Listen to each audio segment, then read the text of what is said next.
Haleluya, jumpa lagi dengan saya Pendeta Rio Panggabean. Apa kabar saudara?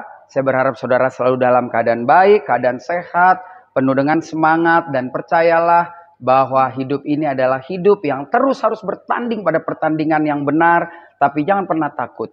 Selalu ada pemulihan kalau kita jatuh. Selalu ada restorasi. Dan saya tertarik sekali dengan satu peristiwa di mana Petrus sedang jalan-jalan di Serambi Salomo bersama Yohanes, lalu kedapatan melakukan satu mujizat yang hebat, yang luar biasa, saudara. Dan disitulah terjadi pemulihan. Demikian di dalam Kisah Rasul pasal 3 ayat yang ke-6.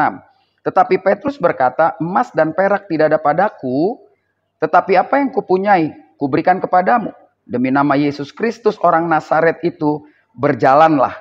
Lalu ia memegang tangan kanan orang itu dan membantu dia berdiri. Seketika itu juga kuatlah kaki dan mata kaki orang itu. Nah, ini yang saya katakan, sesuatu hal terjadi, pemulihan terjadi ketika apa?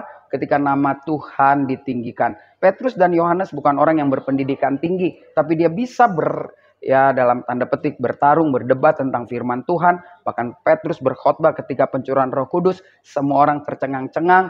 Dan pada peristiwa ini Petrus pun akhirnya disidang. Dan pada akhirnya orang juga tidak bisa ngomong apa-apa tentang Petrus. Ini yang saya namakan Petrus menjadi luar biasa bukan karena sekolah, bukan karena studi.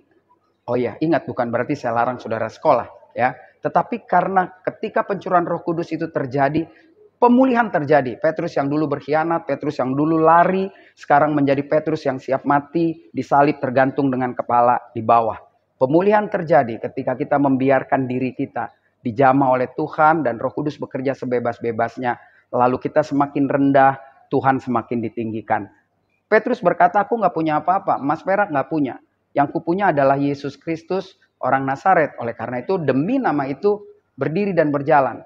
Gempar saat itu, karena itu adalah mujizat pertama sejak terjadinya Pentakosta. Tetap semangat saudara, percaya. Kalau kita mau mengalami hal-hal yang supranatural, hal-hal yang hebat dari Tuhan, biarkan dirimu direstorasi, biarkan dirimu dipulihkan Tuhan. Maka engkau akan melihat pekerjaan-pekerjaan Tuhan makin luar biasa dalam hidupmu. Saya Pendeta Rio Panggabean, Ekumene Ministry Jakarta. Sampai jumpa pada perenungan berikutnya. Tuhan Yesus memberkati.